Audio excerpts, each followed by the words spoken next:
Hi, I'm Paul Germain. Welcome to another session of Smart Boating. As you know, if you watched the show before, we cover a wide variety of topics from anchoring to knot tying. And the general idea is provide you with some information, help you make smarter decisions, and have more fun on the water. And every now and then we do a show that's just a little bit different into an area that I think you'll really enjoy, and that's the case today. We're going to look at how they build fiberglass lobster boats in Maine. And joining me is a very knowledgeable guy in that area. His name is John Johansson. Welcome, John. How you doing? Good, very good. How about you? Not bad. Good. We've got a really interesting subject here today. I think a lot of people have seen lobster boats at the mooring, but just didn't realize how they came to be, and that's what the show today is about. But before we get into that, you have a snippet of information you can tell us about your boating background, your involvement in the industry? Well, ever since I was a little kid, I grew up next to a boatyard named Alan Veitz's in Mattapoisett, Massachusetts. And Alan was a guy that actually built in all kinds of mediums. Wood, then he went to cold molded, then he did a cement boat, and then he did fiberglass boat. So I got to see as a little kid, right up to about before I left for high school, how these boats were all put together. Yeah. And then by running Maine Coastal News, which is a newspaper covering the boatyards or any marine subject in the state of Maine, I've been in all the boat shops. So I get to see all kinds of things and some of the things that go wrong if you don't do it right. Right, okay. Well, you've got a lot of experience in this area, so why don't we get right into the show.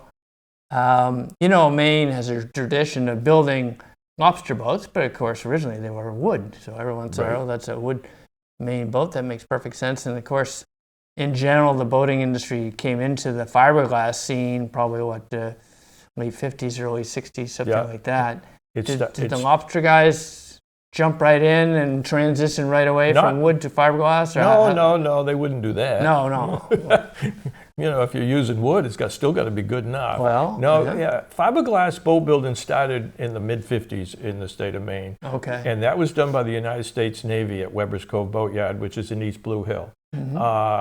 They did a number of boats, but what was interesting is they made one that looked like a lobster boat. Oh. So originally, the first boats that I know of that came out they were called the Weber's Cove 34. So that's a U.S. Navy design. Interesting. Yeah. All right. And so then it slowly, other boat builders started testing around and started doing dinghies and that sort of thing to get the feel of how this is all going to work. And Hinckley came out with probably the next boat, which was the Bermuda 40. Okay. And they produced, I don't know how many of those. Unfortunately, they cut the mold up, but that was a really nice boat. That was a nice boat. That was a nice boat. And they sold a lot of them too. Did they? Yeah. Well, we're gonna guide people through the sequence of building a fiberglass boat. I think they're gonna find it very interesting. We've got a picture up here right now. It looks like a mold. Can you tell us a little bit about what? This mold is for the Morgan Bay 47, which was taken off the 43. And what they did is they altered the 43 by cutting it, and they raised the shear, widened it a little bit, and then made that into a plug. Okay. So you got to start with a plug. Yes. So that can be wood, it can be anything. Yes. Just so long as you've got a good solid structure that's not going to bend, do things that you don't want it to do. Yep. And so this mold here was created, and in the end, he told me that he had about $350,000 into this mold. Right. And it's a very, very heavy mold, and it's one that will not go away because some of them are flimsy, but some of them are very, very well done, and this being one of them. So they can use it for make multiple boats. Right. Right. Exactly. Well, let's take a look. Let's go to a spot here. Now this is an unusual picture. What's going on here? So now molds can be either one piece. One piece. Yeah. So that's both sides. Yes. Or they can be split like this one is. Yes. This is at Westmac, and I believe it's a Westmac 46 being finished out. Probably this one's going to be either a lobster boat or a sport fisherman. That's mostly what they build at Westmac, which is in Surrey, Maine. So am I seeing two sides of the hull here? You're seeing two sides of the hull. And the keel basically goes down the center. Right. So so they probably got multiple layers. And I don't know how many layers that these guys put in. Right. But you can actually see that the layers are in place. They're now probably just finishing up the mold so that they get any pieces that were left that, because if you run your hand over a hull, you should be able to come back with your hand not scarred. Right, right. And so a lot of the guys like a very, very smooth finish on the inside. So they'll run grinders over it. Some of them do a very good job, and they don't have to do that. Oh. So here we've got the two pieces of the hull. Yep. And they're going to lay that up, and then eventually they're going to put this back together again, right? They're gonna. You can see on both of these orange pieces going to each side, you see those white dots? Those are inserted into each other. Ah, I see. So then you marry them together, and then you run strips down the middle of the hull to marry them. To join them. So and you start with thin strips, and it goes wider and wider and wider. Oh, interesting. So you get a very, very solid boat. Young brothers who built up in Korea no longer build, but it's offered by Stuart Workman, SW Boatworks. One of their boats hit a bridge abutment, and it hit it bow on. Well, it didn't hurt the boat too much. They just had to do some gel coat repair. Yeah. But that's how strong these boats can be if they're right. But please remember that underneath the fiberglass, we've got gel coat. Yes. So you spray, because the mold has to be waxed. Yeah. Otherwise it isn't coming out. And you don't want that to happen, because then you bring out the wedges and God knows what else to get it out. And then you put in your gel coat, and then you put your laminate in. Right. Whatever that schedule is. Right. And that schedule is pretty well documented, especially in Maine. They've done a lot of research. We try not to make them very light, especially if they're lobster boats, because these are working boats that could be into the rocks and stuff like that. Right, right. So this is probably a little heavier duty than normal layup than a recreational manufacturer. Now is this a one piece? This is a one-piece mold, and this is a Holland 14. This is just a little runabout. Yes. And so this only gets 3 layers of glass in her. There's no wood in them. In the old days, they would core them. Yeah. And the one that got a real bad name was balsa core. Yeah, Not so much because of balsa, but it was because the owner did something that they shouldn't have done, and that's usually drill a hole and didn't fill it properly. Yeah. Gets wet and soggy and not good. No, once you open it up, it all flows out. All flows out, yeah. Right. Yeah. So that's a one-piece mold there, and here it is. What's going popped on out here? of the? Well, this is a hull popped out of the mold with a is top on it. Different pieces here. So we got the hull is the. The hull is one base, piece. Yeah. And this is probably either, I believe it's either a 32, but it's more likely a 36 Wainbeal. Okay. And it's got a top on it. Okay. So that's just 2 pieces here. Just 2 pieces. Oh, okay. So the deck, the trunk cabin, and the shelter is all one piece. I see. Okay. And sometimes the shelter top is not included. Okay. And some of them are. All right. This one is not. Use the mold. And how long does the process take? So if I say, I want to build one of these boats and get to this stage, they've got to lay it up and then so they make the different pieces. Well, that Holland 14 back there you could do in a week. Yes. So it's not very hard. No. But you get to, say, a Holland 32 or this boat here, you're looking at a month. A month. Okay. All right. Because you're going to have to let some of it set, and then come in the next day and put new layers into it. I see. Right. Gotta give it time to cure. Yeah. So now you start putting in the internal structures. Yeah. And you can see how they're all, this one you can see those little dots going down the side. And I'm sure what that is those are spray rails. Oh, okay. Okay, and you got to be very careful how you put spray rails in. Yeah. A lot of them don't, because if it's a cord boat, you have to remove the core, put in hull and deck, and then so it's all strong. Yes. Because if you tighten down too much, you can crush the core. Right. So now you're going to start laying in your bulkheads. And your stringers and and your longitudinal stringers, because that's going to give you 4.5 strength. And then that's going to also hold your engine bed, so you can see this engine's way up forward. It sure is. Yeah. And what's the rest of this? Is that a gas tank or something? Or well, this boat looks a little different because this almost looks like it's electric powered. Oh, okay. A little different. And we don't do many electric boats in Maine. No. And, you kind of wonder why it's way up forward. Yeah, because you can see it's on the shaft. Yeah. But a lot of lobster boats love their engine up forward because you can easily work on it. You go into the cabin, you sit down and sit next to the engine. And it gives you a lot of space in the rest of the boat, too. So. Yeah. And a lot of people don't like engine boxes, but I don't mind an engine box. Right. What's Now, going up here? Now we're right in the... Yeah, we're looking from Oh. aft to forward. So the Okay. piece up forward that's the bulkhead. That's the main bulkhead. What's that, 3/4 inch or something? Oh, it could be up to an inch. Depends on if it's also cord. Okay. But you're coming back, and so there's a flange on either side. So that's where the deck is going to be. And those are those pieces that you see right there that are on that port side hull. Those are pieces of where the deck is going to be placed. Oh, I see. So you're going to put in basically an angle, well, we call it angle iron, but it's a piece of angle fiberglass, so that you can put your deck down on top of that. Okay. And so then you've got another bulkhead back here. Yes. And Is that all glass, or is that that's glass all over wood? Well, some of it's glass over wood, depends on your builder. Yeah. And some of them are foam cord, some of them use Cusa board. There's all kinds of material that you can use. Things. Okay. And then there's some of them that don't build their boat with fiberglass resins, which are either vinyl, ester, or polyester. Right. They actually use epoxy. Epoxy, yeah. There's one builder that's all he'll use is epoxy. How about the stringers? Are they typically fiberglass Fiberglass wood or over Cusa board now? Yeah, a lot of okay, them are Cusa done. board, yeah.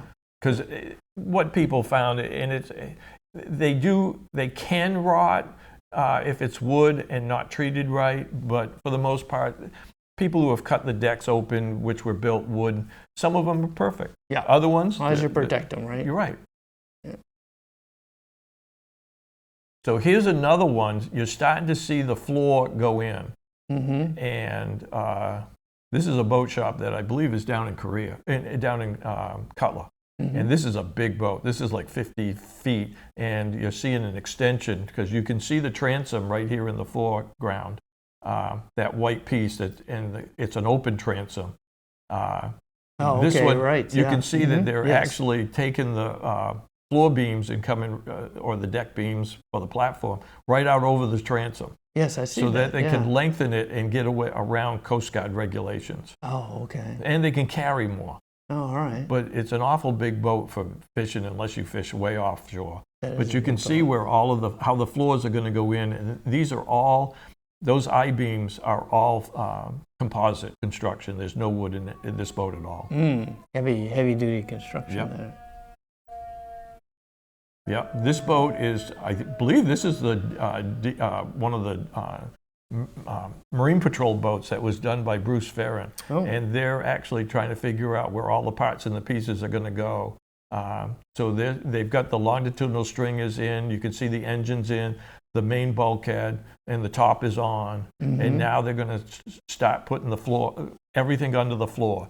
So where's the fuel going to go? Is there a generator going in? A lot of people like generators because they got to have that stove and everything else. Right. You know. Yeah.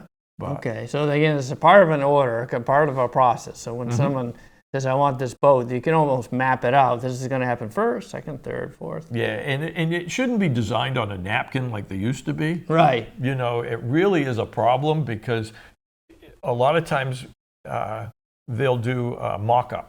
Yeah. And you can walk through the mock-up and you can see how everything's going to fit. Yes. You know, and that eliminates usually some problems. Although I know one boat builder that did a mock-up on a 152-footer. Yeah. And the wife came in and she said, "No, I want a hanging locker here." Right. Well, that threw out $100,000 worth of mylars and all kinds of problems. That's but anyway, unfortunate. Yeah. Now this fella here. Oh, this is an interesting boat. This one's still under construction. Okay. Now, we have boat builders and we have people who are backyard boat builders Who build boats. who are very good at building boats. And Yeah. this is one of them. This is Tom Clemens. Okay. He's out of Harpswell. And this is a Morgan Bay 43. Okay. Similar to that first mold I showed you up in the start of this. Yes. That was a 47. That's what the 47 was taken off of, was this 43. okay. Right, And it was yes. altered. Yeah. And so Tom got a 43. Yeah. And then he found this engine. And you can see it's not a little engine. It's massive. That's a 1,700 horsepower man. And so that is going to be moved up forward. She is now in a further state of being finished. He had a big problem This is actually a shot from 2 years ago where he couldn't get the gear. Because the gear? Yeah, the gear, the transmission. Oh. And the problem was because the engine's so powerful, Yeah. you have to have a transmission gear that's going to hold. Oh. Because, he's going to race this boat. He's also going to fish it. Yeah. And so he and a couple of his friends have actually got this to the point that they'll be done this summer. Not for the first races, which are in Booth Bay and Rockland, but they figure about midsummer, which is going to be Harpswell, which is his home port. Yeah. He should be ready. All right. Yeah, that's a lot of horsepower there. There's a lot of 1700. horsepower. Well, the Lobsters are going faster every year. I guess they are. So now you can see here the deck is going in, and you can see where they're going to put hatches. And the hatches are to either get at certain places in the boat. Sometimes it's over the steering gear. And sometimes there's actually a hole in the hull so that you can look down and see if you've wrapped up somebody else's trap line so that you can actually clear it. Yes. And save it. Because you're trying not to ruin somebody else's living. Yeah. Right. Well, and it's expensive because a trap today is well over $100 just a trap. Right. That's without all the line and stuff. Yeah. So they're putting all the access hatches for fuel and all the critical connections. So this one will probably and did have, because he had lobster tanks underneath the deck, and they use a spray system now so that keeps the lobsters moist and stuff. And they got all kinds of things that they do now that they didn't do years ago in the old days. But these guys also go way offshore. So it can. How many foot is this? This is a 50-footer plus. 50 that's pretty big. Yeah. What's cooking here? This is actually, I believe this is in Matt Sledge's shop, and this is a guy that actually does not use any polyester or vinyl ester resin. He only uses epoxy. So when you go in there, it smells funny. Yeah. You don't have a smell at all. Yeah, interesting. Yeah. But you have to be careful because you can get desensitized to epoxy. Right. And you can get, my wife has a real problem with people at the boatyard of actually wearing latex gloves because you can get sensitized to latex. So you use nitrile. But anyway, so you can see these panels are green. Yes. And I sat with him one time as he was making these panels. Yeah. And it is really nice. He wets them out with epoxy and whatever configuration he wants, whatever material he's using. And then he, of course, vacuum bags them down. And he can make them at whatever size he wants. If you want them 16 feet long, all one panel, fine, you can do that. Right. And you can notice that he's made round a tankage. Yes. Now, this is a sport fish boat. Oh, it is? And this one's almost done. It's taken almost a year and a half plus to get this boat done. How many people? There's probably 4 or 5. 4 or 5? But it's very, very complicated, especially these sport fishing boats. They're very complicated boats. There's a lot of systems on it. They've got basically a system for where they put the fish. And we call it a refrigerated coffin. Yeah. And that's in the and they've got live wells for the bait and all kinds of stuff that you got to run.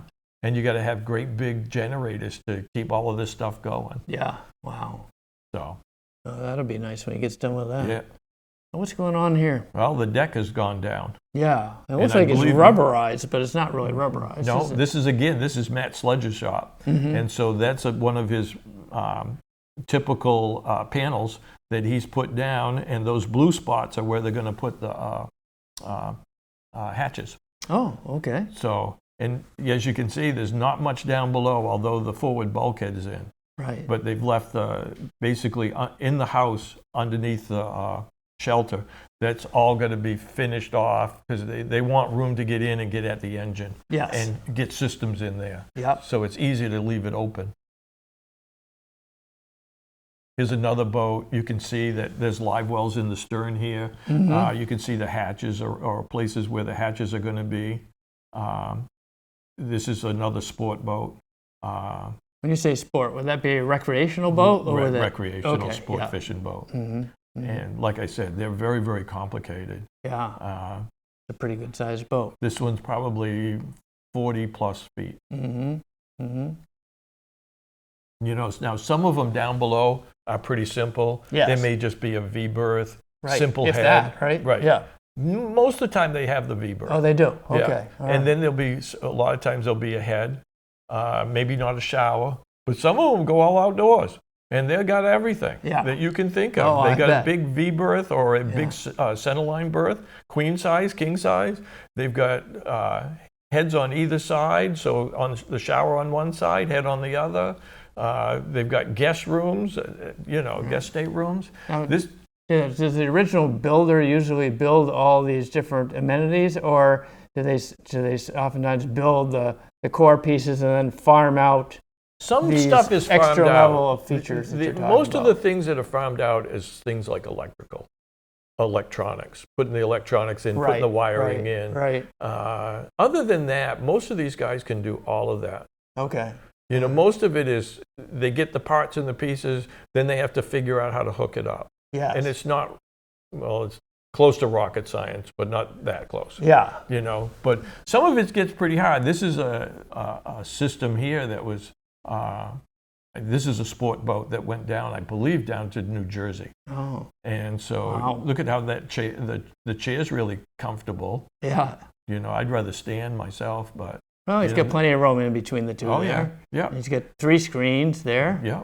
So a lot of navigation, a lot of electronics on these things. Oh, yeah. It's unbelievable what the electronics on even the lobster boats are going for. Yeah. It's nothing to see $10,000, $20,000 systems going in. Yeah.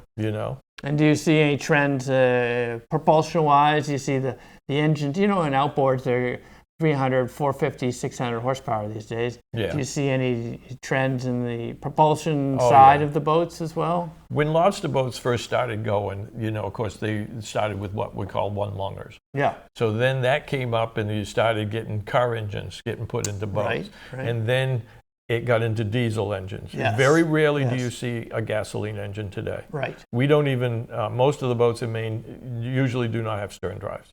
Most people don't like stern drives. No. So most of the boats now are all diesel.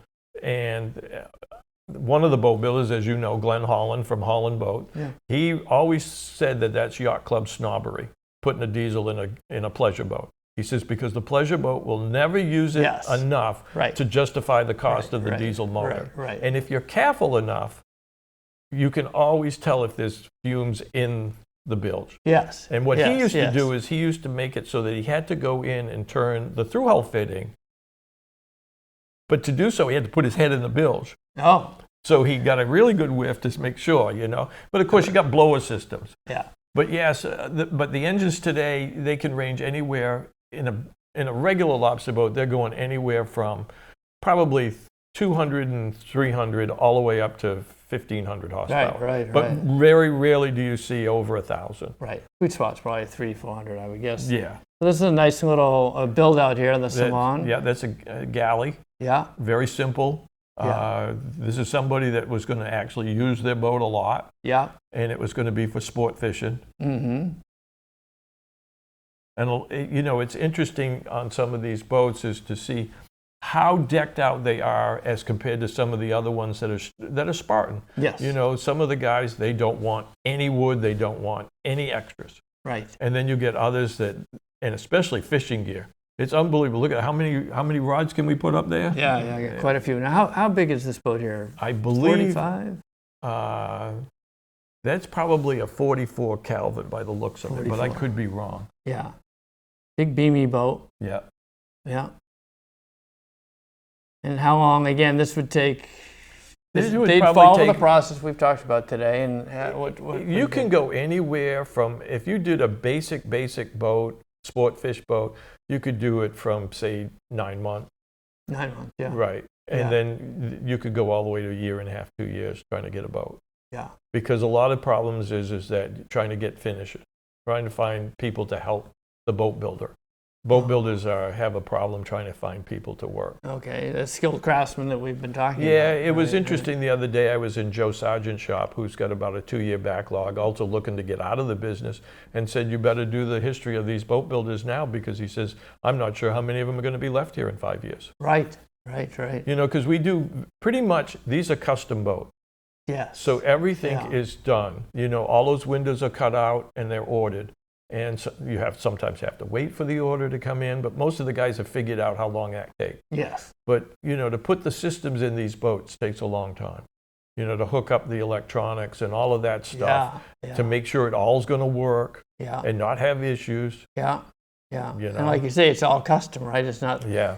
There's some similarities between the boats, but there's a lot of dissimilarities. Yeah, you get the hull from the hull builder, which could be you, and you got a top. Yes. And sometimes the owner opts not to have the top. He opts to have a custom top done. Right. Now here's that boat underway. Underway, yeah. A lot of window area here, good visibility. Yep. Looks like a lot of electronics here, judging up from all the antennas that are pointing skyward. We've got a life raft up there. We got infrared. We've got the great big light system on the top because everybody wants to light the night up now. Yeah. And what are they typically single engines? We're versus mostly single duals? engine. So there are some builders that will do twins, but it's not very normal for Maine builders to do that. And everyone's going with a keel, right? So a full most of them keel have a keel. Single prop. Now the thing that I'm hearing a lot is some of them asking for outboards on these bigger boats. I was thinking about that. Not so much on a boat that's over 40 feet. Okay. But I'm not sure how those boats would push because those are pretty big boats. They are big boats, yeah. Because some of these boats have grown from a 15-foot beam to 20. Wow. And go up to Canada and they take up both lanes of a road. Yeah. There's some huge boats up there. If you look online on Facebook, there's some monstrous boats coming out of Canada. Yeah. But for the most part, take the Holland 32. Yeah. They're asking for either a 250 or 350 on the thing. So when you mold up the hull, you put a stopper in the keel so that you don't mold the keel in. So you can basically alter the boat. Right. Yes. But the other thing that boat builders, and we say custom, that happens is they change the hull. Say you came in and you like the 32, but you wanted just a little bit more. And Glenn has done this. He's made it a 34. Yes. And other builders have. But again, you got to be careful. A lot of these guys do this without an architect. Yes.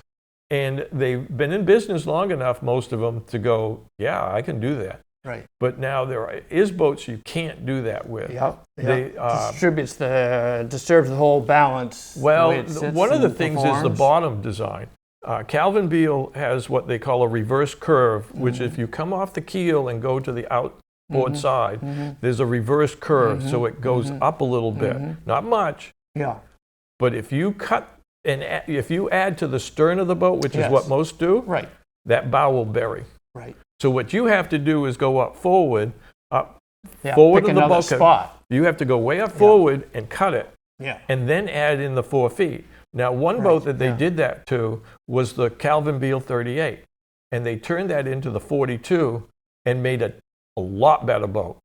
She really is a pretty boat when she came out. Yeah. And he has sold a lot of those 42s because Stewart wasn't laying them up, Front Street was. Oh, we're over. But it was very, very interesting to see how that all transpired. You just have to be careful and make sure because boats have been produced and not thought of that and buried the bow. Bad things have happened. Yeah. Well, we've pretty much covered the waterfront here. At least giving people an orientation in terms of how boats come together. Yeah, this is a beginning. Yeah. This is boat building 101. 101. Is there anything you'd like to add to the course before we close it out? Well, the only thing that I'd add is that, if you want to fool around with glass, it's fine. Just be careful, and also kind of know what you're doing. It's nasty work. Always be gloved and, and don't use acetone on your hands because it goes to your liver and it doesn't come out. Yeah. Yeah, there's people, we lost one this winter from doing stuff like that. Okay. He was only 59 years old. All right. So if people look at the show and they say, well, I may not want to go lobstering, but I'd like to learn more about the boats because they're just beautiful boats and a lot of craftsmen. Is there some centralized website or place they can go to learn more about it? Yeah, you can go to Maine Built Boats. Okay. And Maine Built Boats is a group trying to help the boat builders because one thing they're very bad at is marketing. They don't understand computers. They're craftsmen. They don't like computers, But you can go there and get an idea. And then the other thing I tell you is to take a trip to Maine. Yeah. Pick out a couple of the hulls that you like and start looking at some of the boat builders and asking them questions. It comes down to a lot of homework Yeah. to see if that's the builder you want to go with, and can he design and build a boat that you want. Good idea. Yeah. Well, we have to wrap it up for today. Thank you. Okay, anytime. And thank you, Smart Boating viewers, for joining us. If you have comments or questions, please visit us at smartboatingus.com. Thank you.